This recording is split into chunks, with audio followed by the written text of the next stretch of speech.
Hola, bienvenidos a la otra realidad. Hoy vamos a adentrarnos en el terreno de las leyendas, de una en concreto, una en la que convergen la magia, el simbolismo, la espiritualidad. Hoy iremos en busca del Santo Grial. Uno de los mayores atractivos de las leyendas es que uno no sabe qué parte de realidad hay en ellas. En este caso concreto, en el del Grial, sí existe un objeto material, una copa, el Grial mismo, ese cáliz que usó Jesús en la última cena y que, según una tradición piadosa, José de Arimatea utilizó para recoger en él parte de la sangre del cuerpo de Cristo después de la crucifixión. Que ese objeto haya perdurado hasta nuestros días y esté localizado es algo que veremos después. Pero en cualquier caso es un objeto, solo eso, un objeto físico, sin otro valor intrínseco que el del material en el que está tallado, con el que está construido. Lo que hace de él algo distinto, algo especial, aparte de las razones históricas, son los anhelos, los deseos, las esperanzas, los sentimientos, en definitiva, que se han puesto sobre él. Sentimientos que lo han transformado en mucho más que una simple copa, que lo han transformado en un símbolo. Por eso el camino que en la Edad Media emprendieron muchos caballeros en busca del Grial tuvo en ocasiones éxito, aunque no encontraran el objeto físico, el Grial, porque sí encontraron lo que él simboliza. ¿Y qué simboliza el Santo Grial? Es una pregunta de difícil respuesta. Se podrían dar muchas, pero yo creo que la síntesis de todas ellas es que el Grial simboliza la presencia de eso que entendemos como divinidad en cada uno de nosotros, en nosotros mismos, con toda la responsabilidad que eso implica. Dicho de otra forma, el camino del Grial sería un camino de vuelta a nuestro propio origen. Vamos a ocuparnos de todo ello a lo largo de este programa de hoy, sirviéndonos como siempre con un documental como soporte y contando con las aportaciones de invitados que conocen sobradamente el tema.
Las leyendas ligadas a lo espiritual se forman con un gramo de realidad y toneladas de sentimiento. En un suceso casi banal o en un simple objeto se vuelca tal cantidad de anhelos, de contenidos inconscientes, de recuerdos ligados a la especie, de símbolos en definitiva, que buscar la parte de verdad tangible o material es tan difícil como absurdo. Las leyendas son lo que son, una proyección de nosotros mismos, de lo que fuimos y de lo que aspiramos a ser. La pista tras el objeto o el lugar de la leyenda nos conducirá indefectiblemente al punto de partida, a nuestra mente, si el camino ha sido estéril, o a nuestro corazón, si esa búsqueda ha servido para lo único que sirve la búsqueda de un ideal, nuestro propio cambio interior. aunque quizá esta leyenda sea distinta y además de todo lo dicho haya un objeto que encontrar.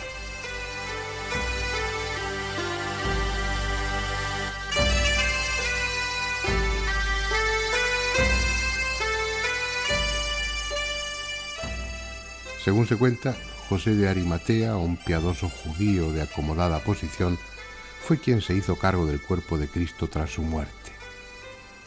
Algunas tradiciones sostienen que también conservaba en su poder el cáliz que Jesús había utilizado durante la última cena y que en ese mismo cáliz recogió la sangre que salía de las heridas del cadáver al limpiarlo.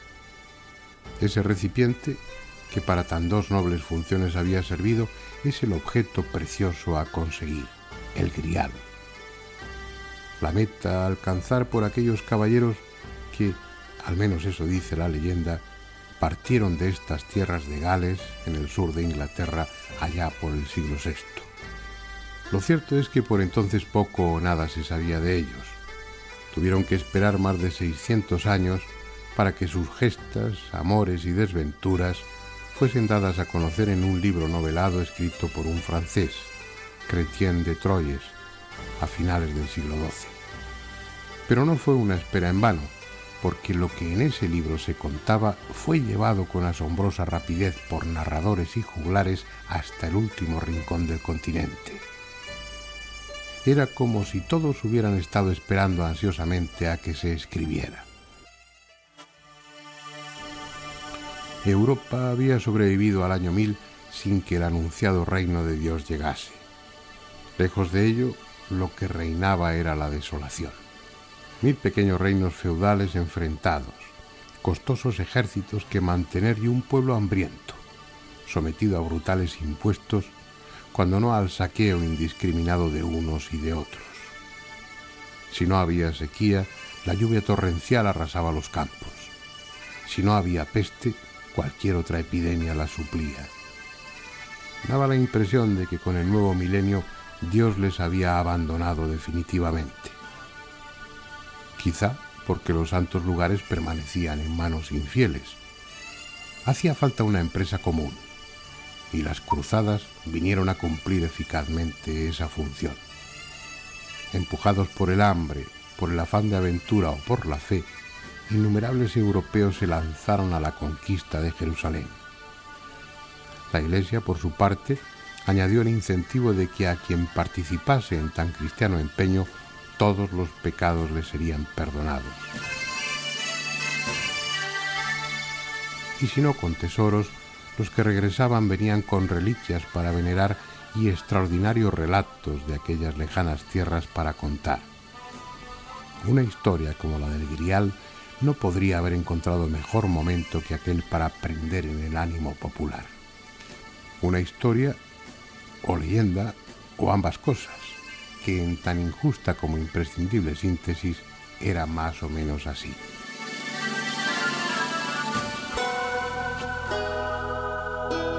Acusado de la desaparición del cuerpo de Cristo, José de Arimatea es encarcelado sin proporcionarle comida ni bebida para que muera de inanición.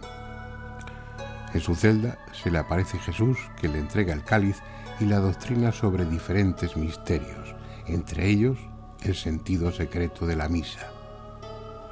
Cada día una paloma le trae una hostia que deposita en el cáliz y con ese alimento místico José subsiste sin problema hasta que en el año 70 es puesto en libertad.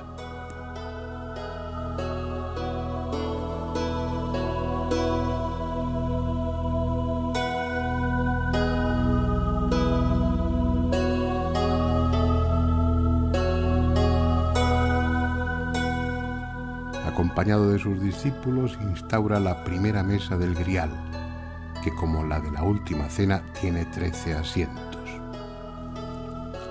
En el de Jesús se coloca un pez, y el que corresponde a Judas queda inmediatamente vacío, porque devora o se traga a quien se sienta en él. Desde ese momento es conocido como el sitio peligroso, y solo podrá ser ocupado por alguien de especiales cualidades.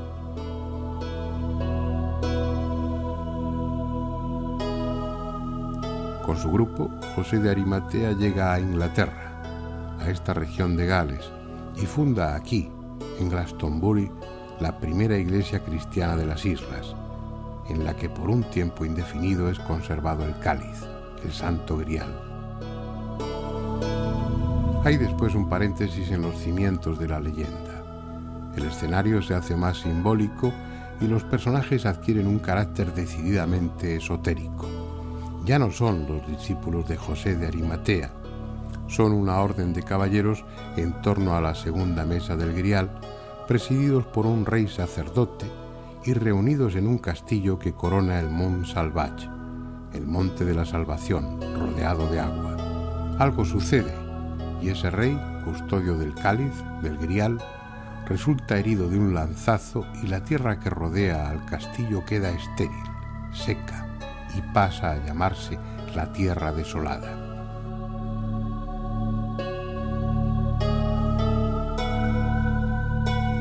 Así pues, cuando se inicia el ciclo del rey Arturo y sus caballeros de la tabla redonda, el Grial está en un simbólico monte de la salvación, en medio de la tierra desolada y custodiado por un rey herido que no puede morir hasta que no haya expiado su culpa.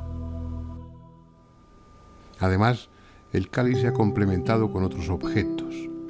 La lanza que hirió al rey y que por alguna razón se relaciona con la lanza que usó el legionario romano para herir el cuerpo de Jesús en la cruz, una espada y una bandeja o fuente.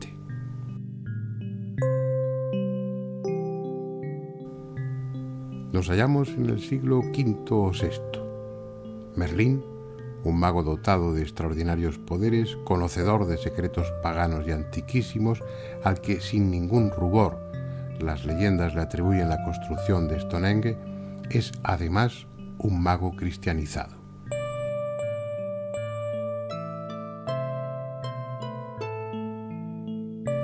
Solo alguien así podía ser el instaurador de algo tan simbólicamente complejo y tan espiritualmente integrador como la célebre tabla redonda, la tercera mesa del Grial.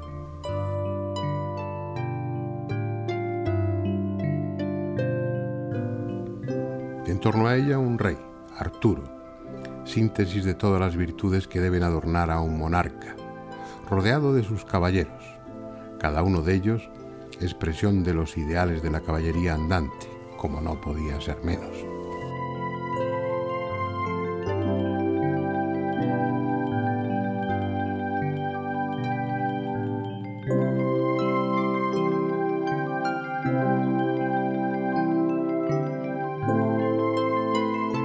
Un día de Pentecostés, estando reunidos alrededor de la mesa, se les aparece el Grial rodeado de luz y cubierto por un tenue velo. Es una invitación para que salgan en su busca, una invitación a la que obviamente no se resisten.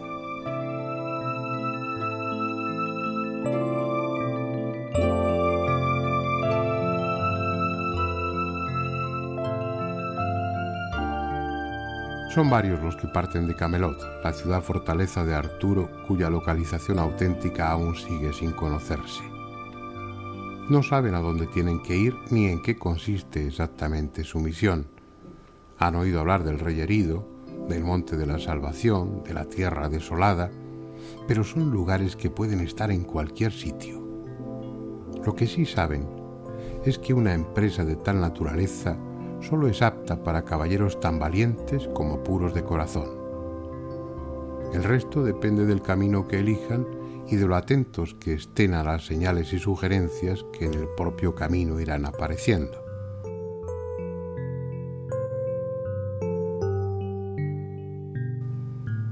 Así sucede, y liberando doncellas, ayudando a los débiles o superando las brujerías y encantamientos que surgen a su paso, van recibiendo indicaciones y consejos que los encaminan poco a poco hacia su meta.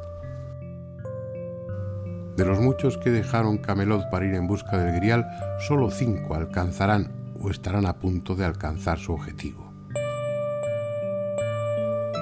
Sir Lancelot, o Lanzarote, el perfecto caballero andante, valiente y noble como pocos, está a punto de llegar hasta el mítico cáliz, pero no lo consigue, porque en su corazón anida un amor adúltero hacia Ginebra, la esposa del rey Arturo.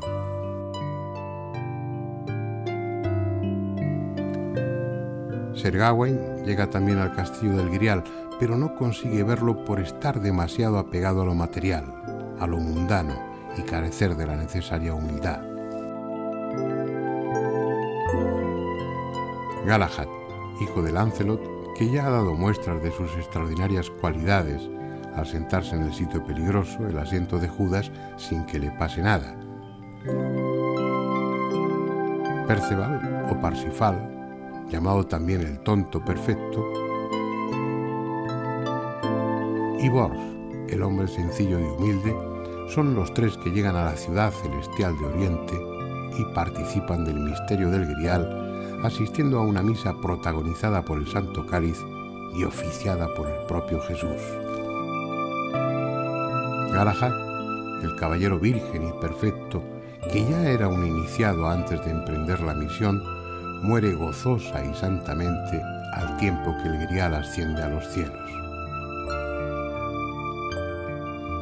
Perceval, que en el camino de ida había curado al rey herido, que así pudo al fin morir, y devuelto la tierra desolada a su antiguo esplendor, ya de vuelta se queda allí como nuevo rey pescador.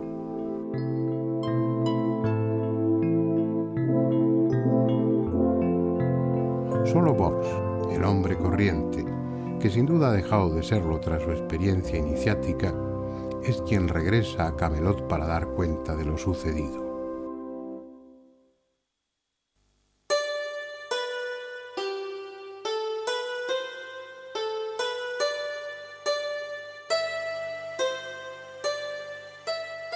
En el Grial confluyen multitud de símbolos precristianos, lo mismo que en los personajes de la saga y en los detalles que rodean a cada acontecimiento del relato. Aunque cristalizado en el cáliz, el objeto de la demanda, de la búsqueda, es en sus orígenes casi cualquier cosa. Una piedra, un cuenco, un diamante caído de la frente de Lucifer, un meteorito. Algo vinculado a la creación, a la fuerza, a la consciencia que animó las aguas primordiales cuando todo era el caos. Algo en suma impregnado por la energía de Dios. Consecuentemente, obtenerlo es tanto como obtener la inmortalidad, saciar toda forma de hambre y disfrutar del máximo poder. Pero paradójicamente, el Grial solo sirve a quien no lo necesita, al puro, al que ha vencido todas esas humanas necesidades durante la búsqueda.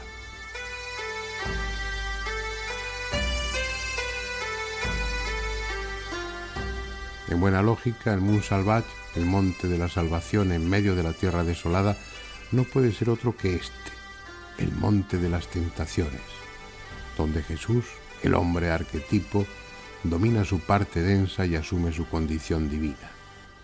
Un monte que geográficamente puede situarse aquí, pero que espiritualmente está en el interior de cada uno.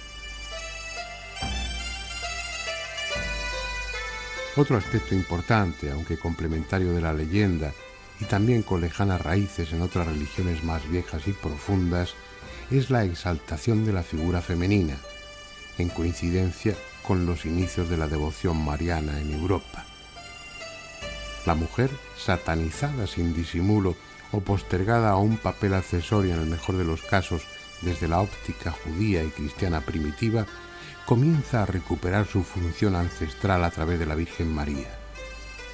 Es el retorno de la diosa madre, de Isis, de la intermediaria entre Dios y los hombres, y al simbolismo del Grial se une el del útero como receptáculo o el de la rosa como cáliz natural. Y así podríamos seguir indefinidamente, porque los símbolos se entrelazan formando una red que atrapa cualquier concepto, cualquier idea. Dejémoslo, por tanto, y vayamos en busca del objeto mismo, del cáliz que se usó durante la última cena. De haberse conservado hasta nuestros días, aparte del gran valor piadoso que tendría para los creyentes, su importancia histórica sería excepcional. Merece pues la pena buscarlo, con la ventaja en este caso de que no partimos de una leyenda, sino de una tradición que se mantiene estable y documentada desde hace cerca de 18 siglos.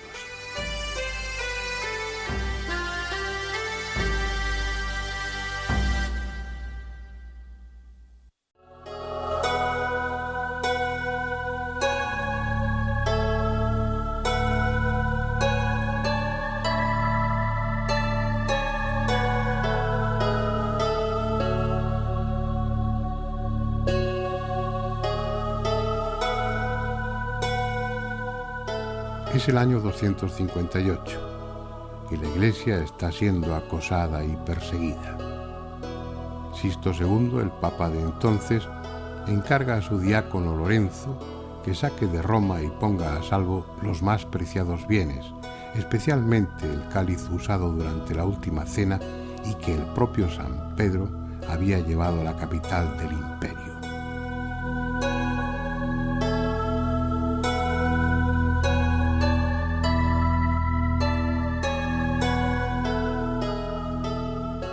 Lorenzo, el que luego sería martirizado en una parrilla y santificado, entrega la reliquia a un legionario de su confianza para que la lleve a Hispania y se la dé a sus padres, que vivían en Loreto.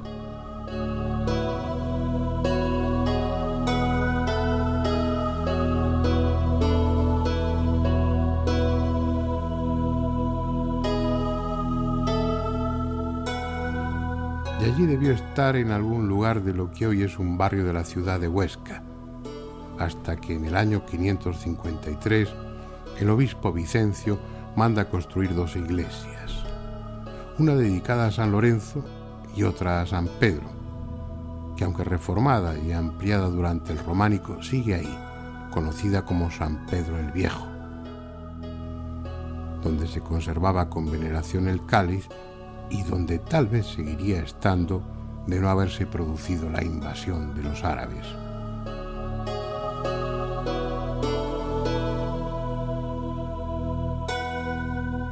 Ante la inminente llegada de la morisma, el obispo Acisclo ordena sacar en secreto la reliquia de la ciudad y ponerla a salvo. Llega de esa forma a Yebra, más o menos hacia el 715, donde es escondido en una cueva ermita junto a los restos de Santa Orosia, una mártir cristiana que fue torturada y muerta por no querer convertirse al Islam.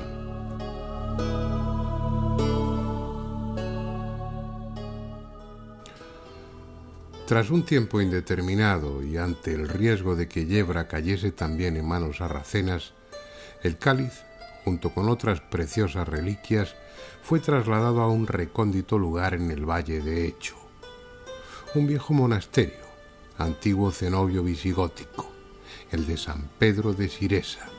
La tradición dice que los condes y reyes de Aragón y Navarra hicieron donaciones a la comunidad que aquí vivía para el culto de las santas reliquias. Del viejo monasterio se conserva aún en buen estado la iglesia, quién sabe si construida precisamente para custodiar al Grial.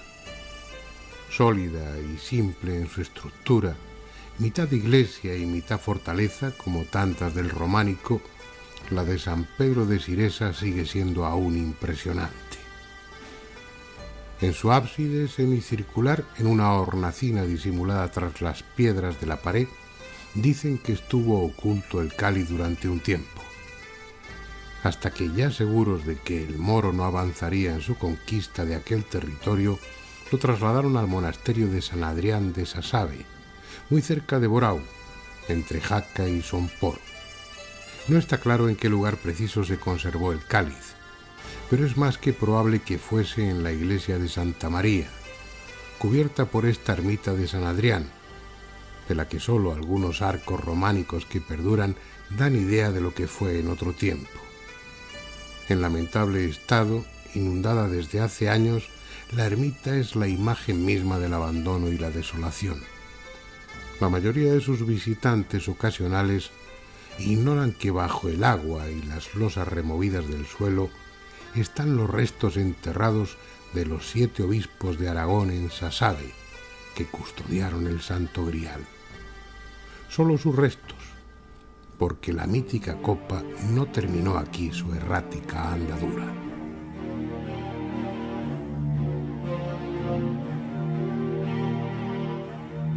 Jaca estaba destinada a ser capital del reino y el rey Ramiro I aguardaba ansioso el momento de construir una catedral en la que se custodiara dignamente un objeto de tanta importancia para el orbe cristiano. Así se hizo, y el obispo García llevó el cáliz a la flamante iglesia en el 1044.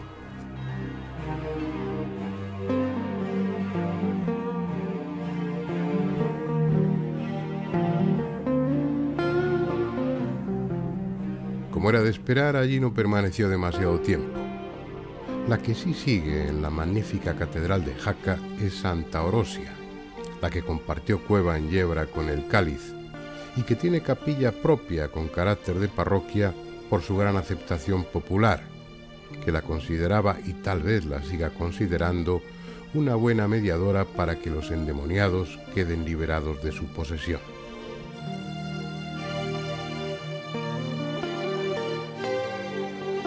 Aunque a costa de casi una revuelta ciudadana, el Grial fue sacado de Jaca y trasladado al monasterio de San Juan de la Peña, lugar extraño donde los haya y tan lleno de raíces paganas, de antiguos ritos, que parece que atrajese a místicos de toda condición y creencia como la miel a las moscas.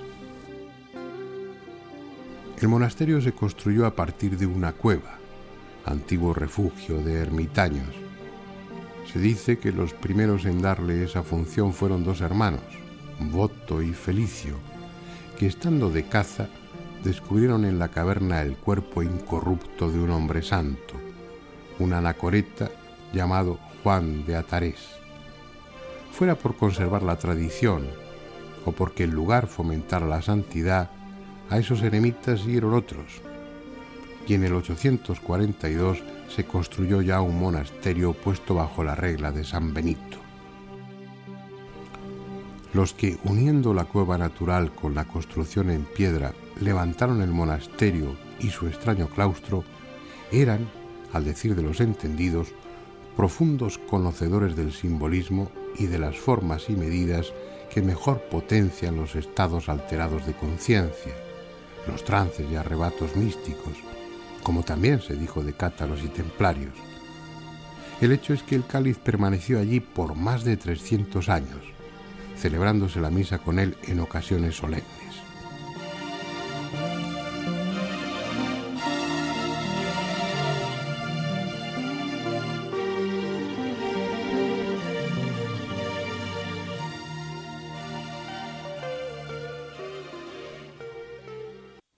Vamos a profundizar en algunos aspectos de este tema con Francisco de Oleza. Francisco de Oleza, además de un buen amigo desde hace muchos años, es periodista, es escritor, es teólogo y dirigió durante 3 años más o menos un programa de mucho éxito en la 2 de Televisión Española que se llamaba precisamente La Tabla Redonda. ¿Qué tal? Muy bien, y buenas noches y encantado de estar con vosotros. Bueno, en ese programa al que tuviste la gentileza de invitarme en alguna ocasión, estábamos en torno a una mesa. ¿Quién se sentaba en la mesa de Judas? Bueno, en la mesa... Perdón, en la mesa de Judas, en la silla de Judas. En la silla de Judas. Es que en la tabla redonda, que era una mesa redonda que teníamos en el programa, habíamos dejado el que se llamaba el asiento peligroso, porque en la primera tabla redonda, en la primera mesa redonda que hubo, que es la de Josefo, que el que trajo el Grial, pues sí que era la silla de Judas. Pero después, con el tiempo, fue cambiándose y cambió incluso de nombre, se llamó el asiento peligroso. En la tabla redonda lo que teníamos no era la silla de Judas, sino el del asiento peligroso, y lo dejábamos siempre vacío, como normal, ¿no? Porque además, si alguien se sentaba, como cuenta la leyenda, pues podía caerse al fuego del infierno, y no había ningún personaje que quisiera sentarse en aquella silla. De haberlo sabido en su momento, yo me habría sentado ahí a ver qué pasaba. Sí, pero no te dejaba, porque yo te ponía cerca, o a la derecha o a la izquierda, para que las cosas funcionasen. El tema del Grial es un tema amplio, se conjugan en él multitud de otros aspectos de simbolismo, de tradiciones, creencias arcaicas en lo más profundo de nuestro inconsciente. Es casi un poco la historia espiritual del hombre, la que está recogida en el Grial. Pero bueno, eso nos llega a nosotros sobre todo a través de la leyenda del rey Arturo, que es donde se estructura, donde esos personajes ya, cada uno de ellos tiene una personalidad, representa, simboliza algo, y al mismo tiempo, bueno, pues sirve para que el lector se identifique o no con cada uno de ellos. Pero ¿son personajes que existieron realmente o no? Bueno, el Arturo, que es el primero de todos, la mesa del rey Arturo y la tabla de los caballeros del rey Arturo, siempre se habla, aparece por primera vez en una historia que escribió Monmouth, que era la historia de los reyes de Bretaña, y entre todos ellos pues aparece un Arturo, que es un individuo, un rey de leyenda, sin reino, pero que era un gran conquistador, no sabemos de qué reinos, que a veces estaba y a veces no estaba, un presente ausente en muchas circunstancias, que fue el que propició que los historiadores posteriores se fijasen en él en la búsqueda de leyendas que hicieran su propia historia. Y claro, entre todos los que había escrito Monmouth, pues evidentemente este era el que presentaba unos rasgos más de leyenda. Si me dices si existió o no existió, pues es evidente que no existió Arturo como tal. Lo que puede ser es que hubiera habido algunos personajes que hubieran dejado en la memoria de los siglos y de los tiempos y de las gentes, pues algunas hazañas que luego se conjuntasen todas, y el escritor pues las aunase y las pusiese bajo el nombre de Arturo. Lo que sí parece claro es que, bueno, personajes inventados totalmente o partiendo de algunos hombres auténticos que existieran, aunque no estuvieran cubiertos y adornados con todas esas virtudes, esos caballeros míticos. Lo que sí está claro es que sobre ellos se han colocado, se han puesto toda una serie de características de tipo simbólico que hace que cada uno de ellos sea una especie de arquetipo a su vez, ¿no? Es que todos ellos somos nosotros. Nosotros somos Galaad y nosotros somos Lanzarote y nosotros somos tal. Lo que nosotros no somos es Arturo, porque Arturo es un ser, como he dicho antes, presente y ausente, y por tanto es alguien que se acerca a nosotros, pero está como un prototipo al que deberíamos llegar, pero muy después de recorrer caminos de una trascendencia impresionante. Es decir, que Arturo ni siquiera llega a ser un arquetipo nuestro. Nosotros más bien somos Lanzarote, somos Galaad, porque había como 150 caballeros, aunque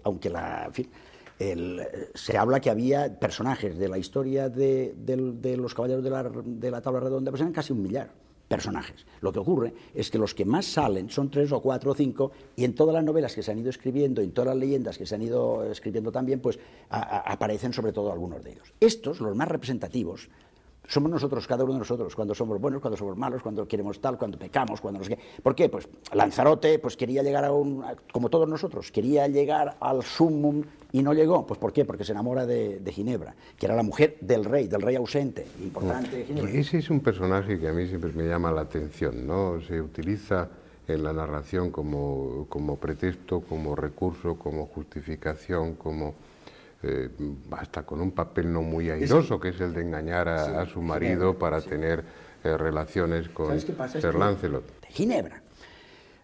¿Por qué digo que es más importante casi que Arturo? Porque sin Ginebra no existiría ni Arturo, ni la tabla redonda, ni los caballeros. ¿Por qué? Porque ella representa la feminidad.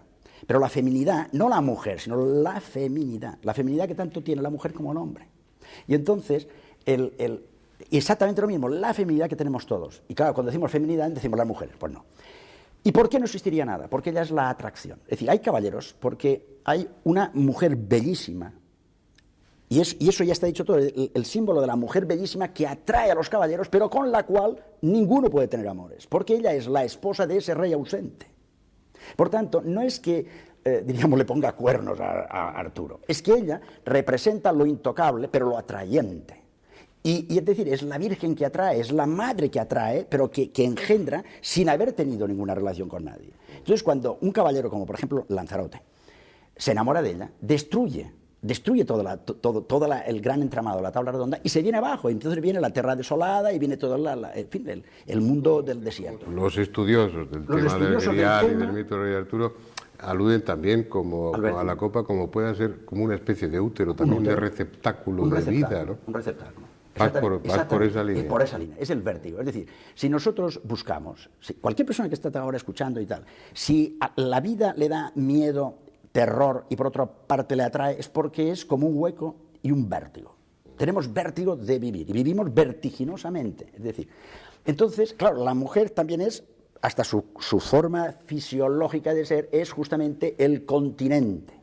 Y el varón es aquel que puede acceder a ese continente, pero no siendo el que lo tiene que llenar, puesto que a través de ella él se llena de espiritualidad. Por eso los místicos decían la esposa del Señor. Ellos se hacen femeninos por dentro, es decir, hay que hacerse grial, continente y por tanto tal. Pero eso no es del cristianismo. Coges el mito de Isis y Osiris en Egipto y estás también con lo mismo, escarbas en esa misma cultura y te encuentras las aguas primordiales, te encuentras ese mismo concepto de agua que tiene que estar en un receptáculo en el que, pues el neófito o el despistado puede valorar el continente sin tener en cuenta que lo que importa es el contenido y que el continente a lo más le da una forma circunstancial, temporal, ¿no? Nosotros existimos tanto cuanto podemos llegar a ser el mito. El mito no es que sea algo que nosotros nos inventamos, sino algo que viene de arriba. Ejemplo, decimos Ronaldo, es un mito. ¿Es un mito? ¿Quién es Ronaldo? Pues me parece que es un futbolista, ¿no? Creí que era un caballero de la No, tabla pero es redonda. igual, es hablar de caballeros, hablar de futbolistas, hablar de artistas de cine, es hablar de lo que quieras, todos somos caballeros. Lo que ocurre es que nosotros, una de dos, o hablamos en plan simbólico de la tabla redonda y decimos yo quisiera ser como Galaad, como Lanzarote, tal, no, como Lanzarote pero sin acabar con el tinglado enamorándome de Ginebra. Pero cuando nosotros decimos, por ejemplo, que Abba es un mito del cine, o decimos lo del Ronaldo, o decimos lo de tal, ¿qué queremos decir? Pues que nos parece que este ha superado la situación de irrealidad en la que vivimos todos y ha alcanzado algo de esa otra realidad mítica que somos nosotros, pero en el B, en lo que querríamos llegar a ser. Y por eso siguen repitiendo. Serían nosotros mismos proyectados en algo que no somos, pero que aspiramos a ser. Es este vaso. Yo tengo este vaso ahora. Si yo tengo aquí este vaso, yo no vale la pregunta de decir ¿para qué sirve este vaso? Lo tengo aquí para beber y tal. Pero si yo lo que tengo es sed y resulta que estoy esperando un vaso y tal que no llega, y acabo dándome cuenta que la búsqueda me va calmando la sed, al final no pregunto por el grial porque no tengo sed. ¿A quién sirve el grial? A aquel que busca teniendo sed y va dejando de tener sed porque lo busca. Ahí está el tema. Es decir, que sirve al que lo busca, pero es útil y eficaz para aquel que ya se ha convertido en grial y ya ni lo quiere, porque él ya no tiene sed. Él es la fuente que emana aguas vivas.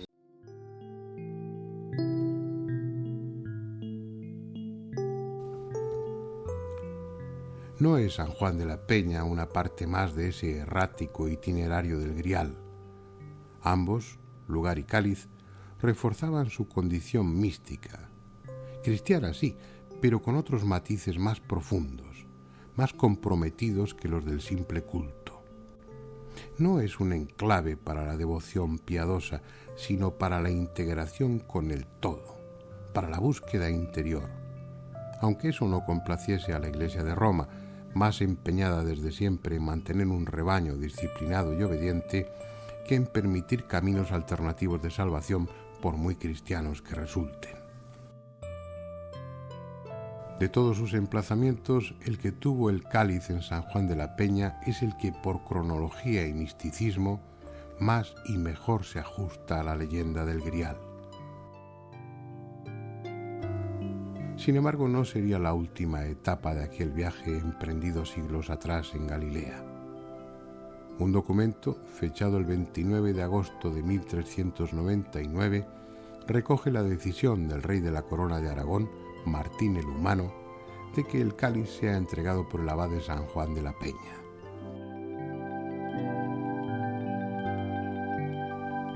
Fue llevado a la capilla real del Palacio de la Aljafería de Zaragoza, y aún tuvo otra breve estancia en la Capella Real de Barcelona.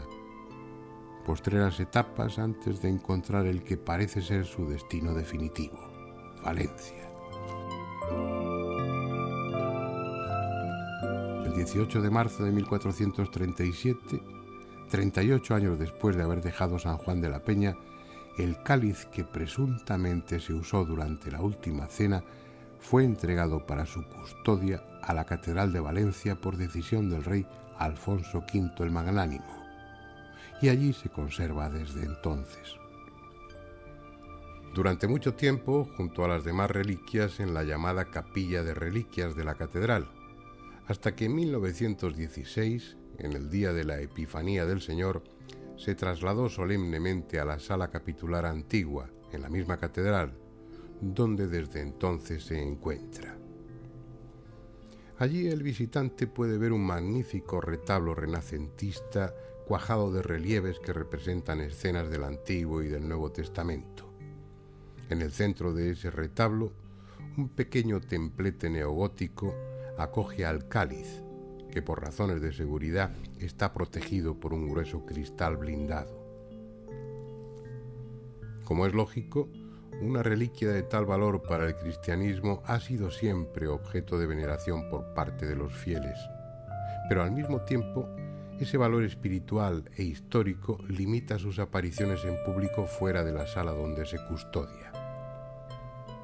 2 veces al año es cuando los actos en torno al grial adquieren especial solemnidad. Una es el Jueves Santo y la otra, a la que estamos ahora asistiendo, el último jueves de octubre, fiesta anual de la Cofradía del Santo Cáliz, fundada en 1951. Retirado de su urna en la Sala Capitular Antigua por el encargado de su custodia y en presencia de 2 sacerdotes, el cáliz se traslada procesionalmente hasta el altar mayor. Después se celebra la Eucaristía, presidida en esas ocasiones señaladas por el arzobispo de Valencia, o en su ausencia por alguna alta jerarquía de la Iglesia, con la asistencia del cabildo, una nutrida representación del clero regular y secular, miembros de la Real Hermandad, de la Cofradía del Santo Cáliz y fieles devotos. A continuación, el ceremonial incluye el rezo de las preces reglamentarias al Santo Grial y, por último, una procesión claustral de retorno a su capilla mientras se entonan los llamados gozos al Santo Cáliz. Un ritual solemne, como corresponde a la importancia de la reliquia, presumiblemente la misma copa que Jesús utilizó al instituir la Eucaristía durante la última cena. La copa es solo la parte de arriba. Está tallada en ágata cornalina oriental y los estudios realizados han permitido deducir que corresponde al periodo entre el siglo II a.C. y el siglo I de nuestra era. Igualmente, los expertos consideran que su factura es propia de algún taller de Egipto, de Siria o de la misma Palestina. Características que la sitúan en la época y en el entorno correctos para ser lo que la tradición afirma que es, el Santo Grial. El resto, en oro burilado, y el pie, también de ágata, fueron añadidos después, probablemente cuando salió de San Juan de la Peña y estuvo en las capillas reales de la Corona de Aragón. 26 perlas, 2 esmeraldas y 2 berilos realzan su aspecto, aunque nada añaden a su valor espiritual. Así pues, es casi seguro que ese grial buscado por los caballeros medievales sea el que se conserva en la Catedral de Valencia. El otro grial, el místico, está en el interior de cada uno. Por eso resulta mucho más difícil llegar hasta él. Cuando estábamos hablando antes, me estaba llamando la atención algo que no quiero dejar de decir, y es cómo en una conversación fluida en la que el elemento, no de discusión, de conversación, de charla, es lo simbólico, se va enriqueciendo constantemente, van apareciendo otros elementos que hasta ahora no habían entrado en juego, pero que tienen un significado parecido, que enriquecen el simbolismo de aquel objeto de lo que estábamos. Hablabas de la copa del cáliz, esa descripción que hacías de la parte de arriba se coloca abajo y sirve de peana, ¿no? Cuando lo juntas, cuando ocupa su lugar, es eso, es la esfera, es el huevo cósmico. Has hecho el proceso alquímico. Has hecho el proceso. Lo que pasa es que uno tiene la sensación, al referirnos a la grial, que cuando eso se produce, ya se ha completado un ciclo, ya no hay nada. Eso es lo que sería la vuelta al principio. Se completaría el ciclo artúrico de verdad. Porque... El ciclo artúrico sería como el ciclo trascendente del hombre. Es decir, por esto decía, ha habido un momento que he hablado que el ciclo artúrico, en el fondo, es una metahistoria, más allá de la historia, es una superhistoria. ¿Y qué quiere decir esto? Justamente esto, porque la búsqueda de los caballeros es siempre, cuando se les escapa el grial, la primera aparición en la que tienen, esa que hemos llamado de Pentecostés, por así decirlo, justamente dice, debemos buscar lo perdido. ¿Y qué es lo perdido? Lo olvidado. Entonces hay que volver. ¿Y qué hemos olvidado? El origen. O sea, todo el juego es la vuelta al origen. La tabla redonda, el huevo cósmico, es siempre redondo, porque empezamos otra vez. Pero nunca empezamos en el mismo sitio porque hemos hecho un camino. Es otra historia. Siempre hacemos otra historia. Y cuando hablamos de esto, pues decía, es que empezamos a hablar y fíjate, van saliendo cosas y tal, ¿no? Pues, por ejemplo, ¿por qué la mesa es redonda? Hay un centro, el centro que siempre se busca, el onfalos, el ombligo del mundo, tiene que ver con el huevo del mundo. Siempre es, el origen es al final, el final. ¿Y el final qué es? El origen. ¿Y qué es? Esta vuelta de todos los radios de la rueda, que van a dar a ese centro. Centro que siempre se busca, por ejemplo, en la historia, Jerusalén, centro, Roma, centro, la Meca, centro, para los indios, la montaña, el Monte Meru, que es un centro, una cima de una montaña y tal, siempre el centro.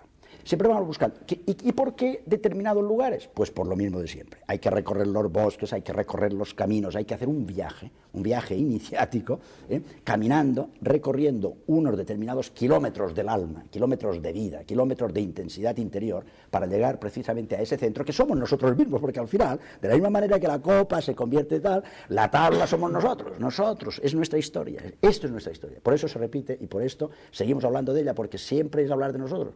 Hombre, de una manera menos egoísta, menos humildemente, por lo que querríamos ser, que es bien interesante. Si cada uno se preguntase muchas veces lo que quiere ser, a lo mejor estaría más contento de lo que estamos. ¿No? Sí, el tema es, bueno, da de sí todo lo que se quiera para conversar sobre él. Pero antes de que dejemos esta charla, por lo menos para mí muy grata, no sé si para ti y para nuestros espectadores también, pero para mí sí lo es. Hay un personaje ahí que se me escapa un poco, porque bueno, estamos hablando de un mito, estamos hablando de un símbolo, estamos hablando de algo que la Iglesia utiliza en un determinado momento. Tampoco lo usó mucho en aquella época, no se sirvió del grial como pretexto para grandes campañas, ¿no? Puso mucho más énfasis en las cruzadas. Pero es algo que trasciende, como comentábamos antes, cualquier... No, que cristianizó en un momento determinado, como suelen hacer las culturas, ¿no? Pero hay un personaje ahí, es Merlín, que es el mago, es el hierofante, es algo absolutamente pagano, que sin embargo se cristianiza en ese mito del rey Arturo. Es decir, más que pagano, él lo que hace es el gran inventor, es el gran creador del sistema. Él crea a Arturo y crea a los caballeros y lo crea todo. Es el gran creador. Es el guionista. Es el guionista, exactamente, es el guionista del entramado, ¿no? Y claro, el guionista del entramado, que no es profano, porque nada hay profano, como nada hay religioso, a ver si nos entendemos. Todo es lo que es. Y en su momento determinado tiene la doble cara de que se puede entender visto desde aquí o visto desde el otro lado, que esto es el símbolo. Esto es el símbolo, lo que tiene un lado y tiene otro lado. El lado invisible, que es el que hay que conseguir ver. Y claro, Merlín es el gran constructor de toda esta historia, que al final puede cristianizarse y puede religiosizarse, y sobre todo lo que puede es espiritualizarse, porque Merlín es un mago, y el mago, en contra de lo que mucha gente se cree, la gran magia, no la negra, etcétera, porque siempre ya es la decadencia, siempre está lo opuesto, ¿no? Los absolutos, el absoluto positivo, el absoluto negativo. Pero el absoluto positivo, la gran magia, es la creación, es la poesía, es el ser capaces de transformarnos en dioses sois, creadores de nosotros mismos. Y el gran Merlín lo que hace es justamente crear toda una gran leyenda que viene de leyenda, y leyenda, traducido perfectamente, es lo que debe ser leído. Fíjate, leyenda. Por tanto, debe ser leído. Y uno dice, pero ¿por qué las leyendas que estamos desaprovechando? Y estamos desaprovechando, porque la riqueza que tiene esto para entenderse a nosotros mismos es clarísima. Entonces, ¿por qué lo desaprovechamos cuando leyenda es aquello que debe ser leído? ¿Y por qué no se lee? Claro, pues ¿por qué? Pues a lo mejor porque faltan muchos merlines. faltan merlines que nos estén todos los días recordando la gran riqueza impresionante que podemos tener contemplando con los ojos, escuchando con los oídos, hablando con la boca, oliendo los olores, en fin, darse cuenta de las cosas, que es que vivimos sin darnos cuenta. Pero los símbolos lo que hacen, el merlín lo que hace es crearnos un mundo para que digamos, este es el real, pero es mágico. Bueno, muy bien, al final, Francisco, la búsqueda del Grial es lo que se presentía, que es la búsqueda de nosotros mismos, ¿no? Una búsqueda, un camino que uno recorre y que termina en ese punto de partida inicial, pero con una visión nueva que nos permite saber que somos griales. Claro, ver lo que no antes veíamos, no veíamos. Que ya no buscamos el Grial porque somos Grial. Porque si al final uno dice, bueno, ya esto ya lo he visto, ya no me interesa, pero yo sigo sin ser Grial, entonces hay que empezar otra vez la búsqueda. Sí, no, sería un camino, una búsqueda, no inútil, porque todos los caminos son útiles, aunque no conduzcan o no lleven hasta la meta, pero sí un camino infructuoso en cuanto a no cumplir el objetivo. Útil, y a lo mejor es lo que vamos haciendo en esa rueda, en ese samsara, en ese mandala, en ese reencarnar para ir recorriendo otros hitos de ese camino. Muy bien, Francisco, muchas gracias y vamos a continuar con el tema. Muy bien, buenas noches.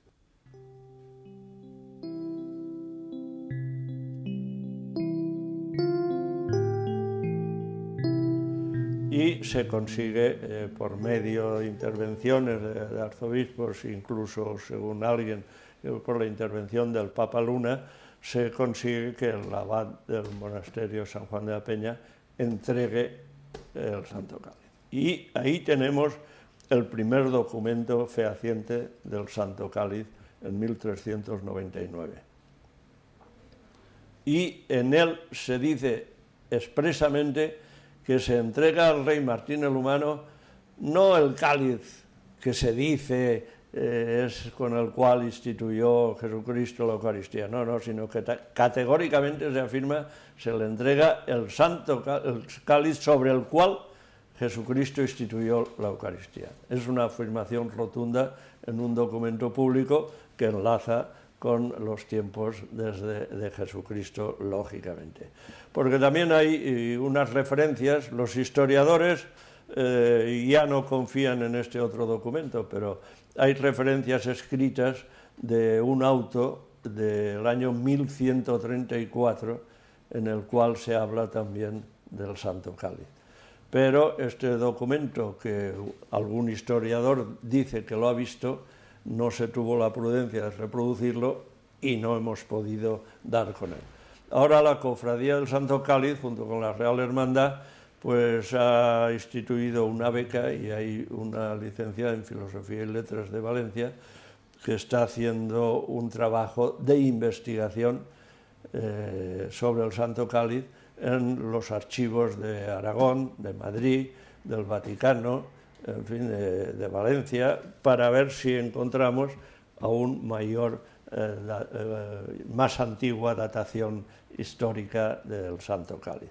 Es un trabajo en el cual tenemos mucha confianza porque los archivos de la Corona de Aragón son muy ricos y en Madrid también hay mucha documentación que creemos no ha sido agotada la investigación sobre ellos. En eso estamos y veremos los resultados. Luego, la circunstancia de que al morir Martín el Humano, pues se produce sin descendencia, se produce el compromiso de Caspe y entra la rama castellana en la Corona de Aragón con Fernando de Antequera, muere Fernando de Antequera y le sucede Alfonso Magnánimo. Alfonso Magnánimo es un rey enamorado de Valencia y se trae con él los tesoros y entre ellos el Santo Cáliz, según consta documentalmente. Y Alfonso Magnánimo, primero, como es un hombre batallador, es un hombre además de cultísimo, es un hombre que tiene empresas militares y navales por todo el Mediterráneo, pues deja en Palacio Real las reliquias. Pero, pensando que pueden correr peligro, las entrega en depósito en la catedral. Y desde entonces, pues el Santo Cáliz lo tenemos en la Catedral de Valencia desde 1437. O sea que Y todo esto ya documentado perfectamente, aquí ya no hay dudas de tradiciones ni nada. Y así discurre la historia del Santo Cáliz, y desde entonces en Valencia pues lo tenemos y lo veneramos. Tal vez no se le ha venerado con la pompa de vida, pero han habido muchos arzobispos que le han dedicado su veneración, y entre ellos está San Juan de Ribera, un santo que en su Biblia de uso normal tiene anotado, al margen del momento del Evangelio en el cual se detalla la institución de la Eucaristía, escrito de su puño y letra, una frase que dice: este cáliz se conserva en la Catedral de Valencia. O sea que es un relato de hombres santos que tienen una fe completa en la realidad y la verdad del Santo Cáliz. Bien, como hemos visto, la búsqueda del Grial es misión de cada uno. La nuestra ha sido exponer el tema y merecer su atención. Lo mismo que intentaremos la semana próxima aquí, en La Otra Realidad. Hasta entonces.